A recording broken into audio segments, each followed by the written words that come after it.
Buddhāvataṃsaka Sutra. Book 25. 10 Dedications. Video 1. Then the enlightening being Diamond Banner, empowered by the Buddha, entered absorption in the light of knowledge of enlightening beings. When he had entered this absorption, there appeared before him as many Buddhas as atoms in 100,000 Buddha lands, from beyond as many worlds as atoms in 100,000 Buddha lands in each of the 10 directions. Those Buddhas, who were all alike named Diamond Banner, praised him, saying, "Good man, it's very good that you can enter this absorption in the light of knowledge of enlightening beings. Good man, this is the spiritual power of Buddhas as numerous as atoms in 100,000 Buddha lands in each of the 10 directions bolstering you, and also the spiritual power of the force of Vairochana Buddha's past vows, and it is also due to the purity of your knowledge and wisdom, and to the growing supremacy of the basis of goodness of enlightening beings, enabling you to enter this absorption and expound the teaching, in order to enable enlightening beings to attain pure fearlessness, to have unimpeded powers of elucidation, to enter the state of unobstructed knowledge, to abide in the great mind of omniscience, to perfect innumerable virtues, to fulfill unhindered pure ways, to enter into the all-sided realm of reality, to manifest the spiritual freedom of all Buddhas, to maintain previous awareness and knowledge, to gain all Buddha's protection of all faculties, to extensively expound myriad principles by means of countless approaches, to understand and keep in memory the teachings heard, to embrace all the foundations of goodness of enlightening beings, to accomplish the aids to the path transcending the world, to prevent omniscient knowledge from dying out, to develop great vows, to interpret true meanings, to know the realm of reality, to cause all enlightening beings to rejoice, to cultivate the equal roots of goodness of all Buddhas, to protect and maintain the lineage of all enlightened ones. That is, you expound the 10 dedications of enlightening beings. Child of Buddha, you should receive the spiritual power of the Buddha and expound this teaching, to gain the protection of the Buddhas, to dwell in the house of the Buddhas, to increase transcendental virtues, to attain the light of concentration, to enter the unobstructed state of the Buddha, to illumine the realm of reality with great light, to assemble faultless pure ways, to abide in the realm of great knowledge, to attain the unimpeded light of truth. Then the Buddhas bestowed on Diamond Banner boundless knowledge and wisdom, unhalting, unimpeded eloquence, skilled in distinguishing expressions and meanings, unhindered light of the teaching, the equal body of wisdom of the enlightened, a pure voice with infinite distinct tones, the inconceivable concentration of enlightening beings' skillful observation, the knowledge of dedication of indestructible foundations of all goodness, consummate skill in analytic observation of all things, and uninterrupted power of elucidation to explain all things in all places. Why? Because of the power of the virtue of entry into this absorption. Then the Buddhas each patted the enlightening being Diamond Banner on the head with their right hands, after which Diamond Banner rose from absorption and declared to the enlightening beings, children of Buddhas, great enlightening beings have inconceivable great vows, filling the cosmos, able to save all sentient beings. That is, to learn and practice the dedications of all Buddhas of past, present, and future. How many kinds of dedication have the great enlightening beings? Great enlightening beings have 10 kinds of dedication, which are expounded by the Buddhas of past, present, and future. What are they? 1. Dedication to saving all sentient beings without any mental image of sentient beings. 2. Indestructible dedication. 3. Dedication equal to all Buddhas. 4. Dedication reaching all places. 5. Dedication of inexhaustible treasuries of virtue. 6. Dedication causing all roots of goodness to endure. 7. Dedication equally adapting to all sentient beings. 8. Dedication with the character of true thusness. 9. Unattached, unbound, liberated dedication. 10. Boundless dedication equal to the cosmos. These are the 10 kinds of dedication of great enlightening beings, which the past, future, and present Buddhas have, will, and do expound. What is the great enlightening being's dedication to saving all sentient beings? Here the enlightening beings practice transcendent giving, purify transcendent discipline, cultivate transcendent forbearance, arouse transcendent energy, enter transcendent meditation, abide in transcendent wisdom, great compassion, great kindness, great joy, and great equanimity. Cultivating boundless roots of goodness such as these, they form this thought: may these roots of goodness universally benefit all sentient beings, causing them to be purified, to reach the ultimate, and to forever leave the innumerable pains and afflictions of the realms of hells, ghosts, and animals, and so on. When the great enlightening beings plant these roots of goodness, they dedicate their own roots of goodness thus: I should be a hostel for all sentient beings, to let them escape from all painful things. I should be a protector for all sentient beings, to let them all be liberated from all afflictions. I should be a refuge for all sentient beings, to free them from all fears. I should be a goal for all sentient beings, to cause them to reach universal knowledge. I should make a resting place for all sentient beings, to enable them to find a place of peace and security. I should be a light for all sentient beings, to enable them to attain the light of knowledge to annihilate the darkness of ignorance. I should be a torch for all sentient beings, to destroy all darkness of nescience. I should be a lamp for all sentient beings, to cause them to abide in the realm of ultimate purity. I should be a guide for all sentient beings, to lead them into the truth. I should be a great leader for all sentient beings, to give them great knowledge. Enlightening beings dedicate all foundations of goodness in this way, to equally benefit all sentient beings and ultimately cause them all to attain universal knowledge. The enlightening beings' protection of and dedication to those who are not their relatives or friends are equal to those for their relatives and friends. Why?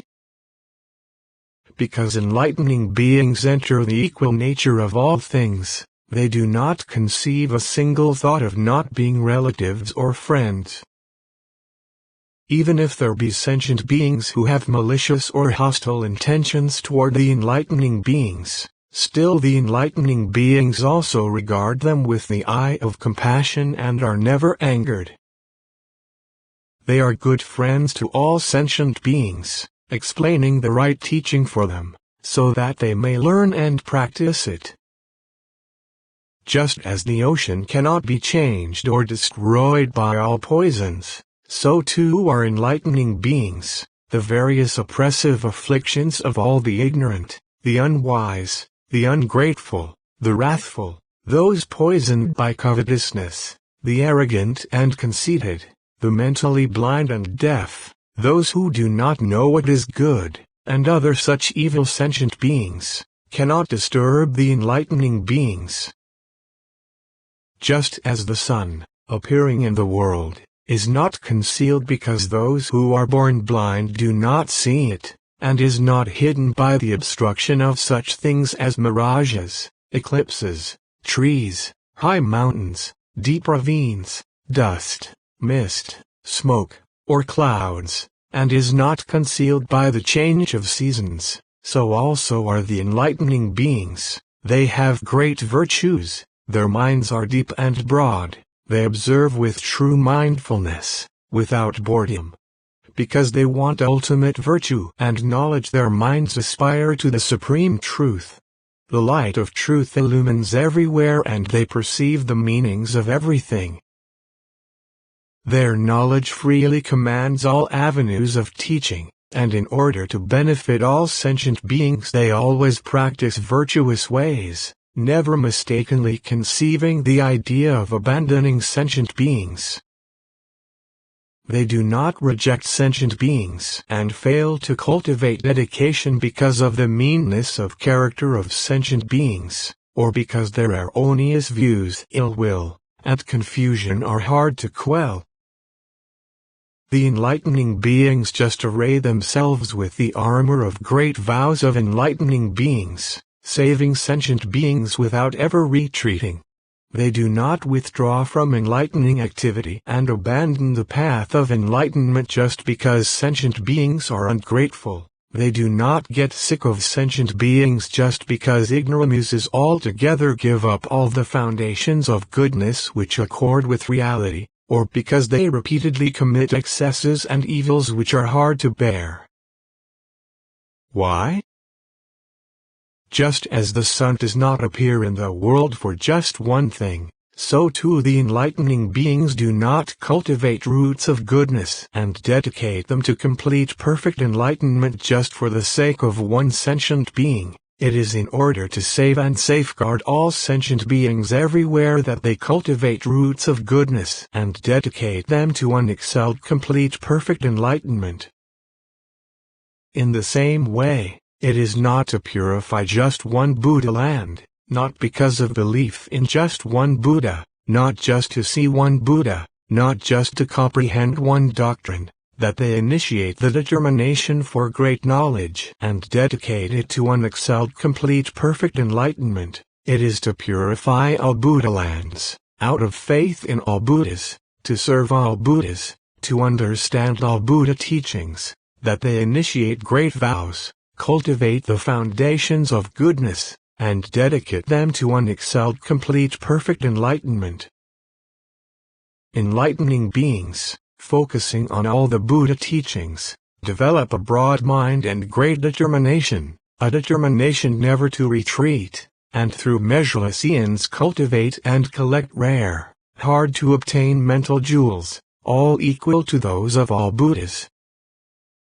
Thus observing the basis of goodness, enlightening beings' mind of faith is pure, their great compassion is firm and enduring.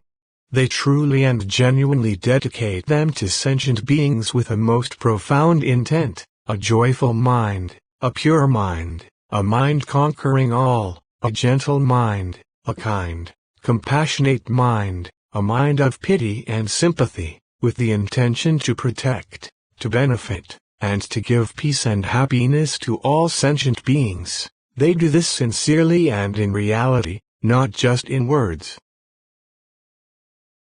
When great enlightening beings dedicate roots of goodness, they think in these terms: be my roots of goodness, may all creatures, all sentient beings, be purified, may they be filled with virtues which cannot be ruined and are inexhaustible. May they always gain respect. May they have right mindfulness and unfailing recollection. May they attain sure discernment. May they be replete with immeasurable knowledge. May all virtues of physical, verbal, and mental action fully adorn them. They also think: be these roots of goodness, I'll cause all sentient beings to serve all Buddhas, to their unfailing benefit. I'll cause their pure faith to be indestructible. I'll cause them to hear the true teaching, cut off all doubt and confusion, remember the teaching without forgetting it, and practice in accord with the teaching. I will cause them to develop respect for the enlightened, to act with purity, to rest securely on innumerable great foundations of goodness, to be forever free of poverty, to be fully equipped with the 7 kinds of wealth: faith, self-control, shame, conscience, learning, generosity, and wisdom, to always learn from the Buddhas, to perfect innumerable supreme roots of goodness, to attain impartial understanding, to abide in omniscience, to look upon all sentient beings equally with unobstructed eyes, to adorn their bodies with all marks of greatness, without any laws, to have pure, beautiful voices replete with all fine qualities, to have control over their senses, to accomplish the 10 powers, to be filled with goodwill, to dwell or depend on nothing, to cause all sentient beings to attain the enjoyments of Buddhahood, attain infinite spiritual stations, and abide in the abode of Buddhas. When enlightening beings see sentient beings doing all sorts of bad things and suffering all sorts of misery and pain, and being hindered by this from seeing the Buddha, hearing the teaching, and recognizing the community, the enlightening beings think, I should, in those states of woe, take on the various miseries in place of the sentient beings, to liberate them. When enlightening beings suffer pain in this way, they become even more determined. They do not give up or run away, are not shocked or frightened, are not discouraged or intimidated, and are unwearied. Why? Because according to their vows they are determined to carry all sentient beings to liberation. At such a time, enlightening beings think in these terms: all sentient beings are in the realm of the pains and troubles of birth, old age, sickness, and death, revolving in repeated routines according to the force of their acts, ignorant, with erroneous views, bereft of qualities of goodness. I should save them and enable them to attain emancipation. Also, sentient beings are wrapped up in the web of attachments, covered by the shroud of ignorance, clinging to all existence, pursuing them unceasingly, entering the cage of suffering, acting like maniacs, totally void of virtue or knowledge, always doubtful and confused. They do not perceive the place of peace. They do not know the path of emancipation. They revolve in birth and death without rest, always submerged in the mire of suffering. Enlightening beings, seeing this, conceive great compassion and desire to help them, wanting to enable sentient beings to all attain liberation. To this end they dedicate all their virtues, dedicating them with a great, magnanimous heart, in conformity with the dedication practiced by the enlightening beings of all times, in accord with dedication as explained in the scriptures, praying that all sentient beings be thoroughly purified and ultimately accomplish knowledge of all means of liberation. They also think, what I practice is in order to enable sentient beings to all become supreme sovereigns of knowledge. I am not seeking liberation for myself, but only to serve all sentient beings, to cause them to all attain the omniscient mind, to cross over the flow of birth and death, and be freed from all suffering. They also formed this thought: I should accept all sufferings for the sake of all sentient beings, and enable them to escape from the abyss of immeasurable woes of birth and death. I should accept all suffering for the sake of all sentient beings in all worlds, in all states of misery, forever and ever, and still always cultivate foundations of goodness for the sake of all beings. Why? I would rather take all this suffering on myself than to allow sentient beings to fall into hell. I should be a hostage in those perilous places, hells, animal realms, the netherworld, etc. as a ransom to rescue all sentient beings in states of woe and enable them to gain liberation. They also formed this thought: I vow to protect all sentient beings and never abandon them. What I say is sincerely true, without falsehood. Why? Because I have set my mind on enlightenment in order to liberate all sentient beings. I do not seek the unexcelled way for my own sake. Also, I do not cultivate enlightening practice in search of pleasure or enjoyment. Why? Because mundane pleasures are all suffering, the realm of maniacs, craved by ignorant people but scorned by Buddhas. All misery arises from them. The anger, fighting, mutual defamation, and other such evils of the realms of hells, ghosts, animals, and the netherworld are all caused by greedy attachment to objects of desire. By addiction to desire one becomes estranged from the Buddhas and hindered from birth in heaven, to say nothing of unexcelled complete perfect enlightenment.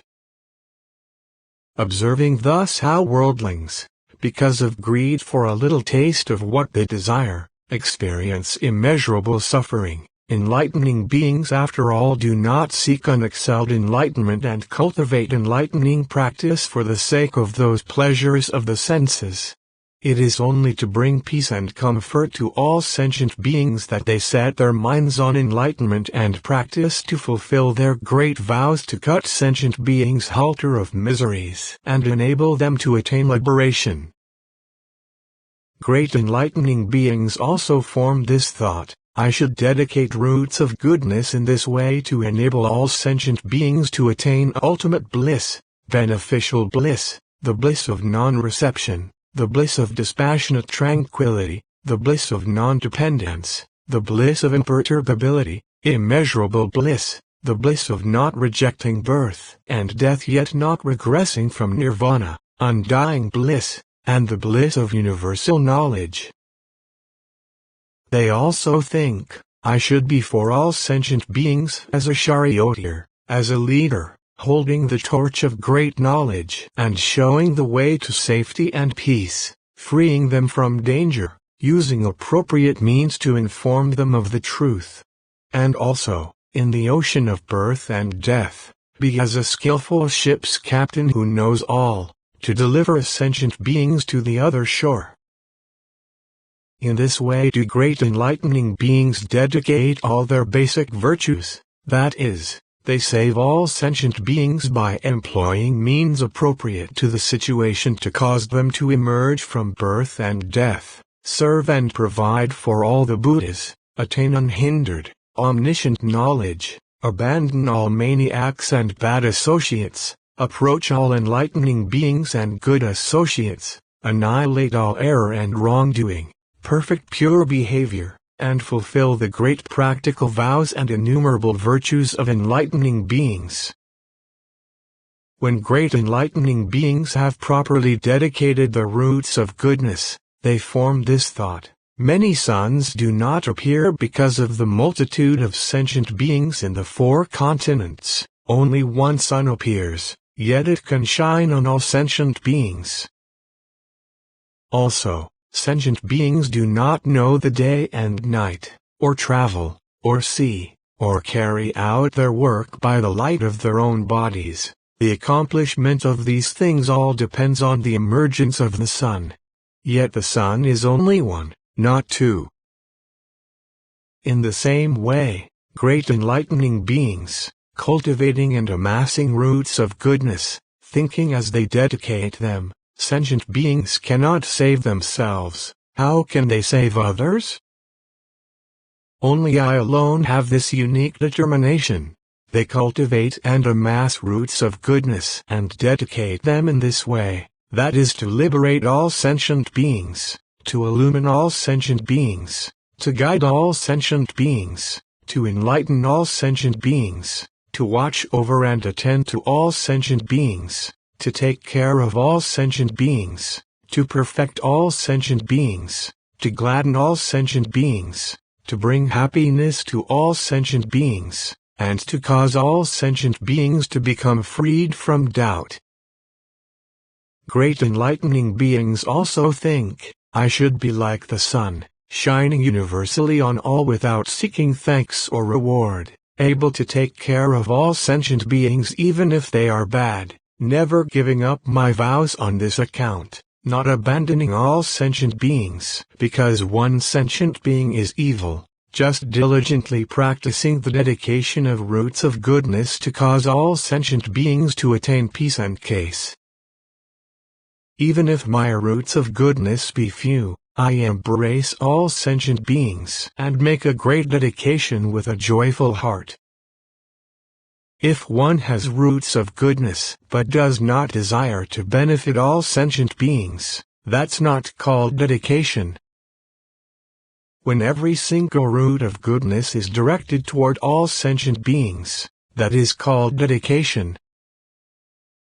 They cultivate dedication to place sentient beings in the true nature of things where there is no attachment. Dedication seeing that the intrinsic nature of sentient beings doesn't move or change. Dedication without depending on or grasping dedication. Dedication without attachment to the appearances of roots of goodness. Dedication without false ideas about the essential nature of consequences of actions. Dedication without attachment to the characteristics of the 5 clusters of material and mental existence. Dedication without destroying the characteristics of the 5 clusters. Dedication without grasping action. Dedication without seeking reward. Dedication without attachment to causality. Dedication without imagining what is produced by causality. Dedication without attachment to reputation. Without attachment to location, dedication without attachment to unreal things,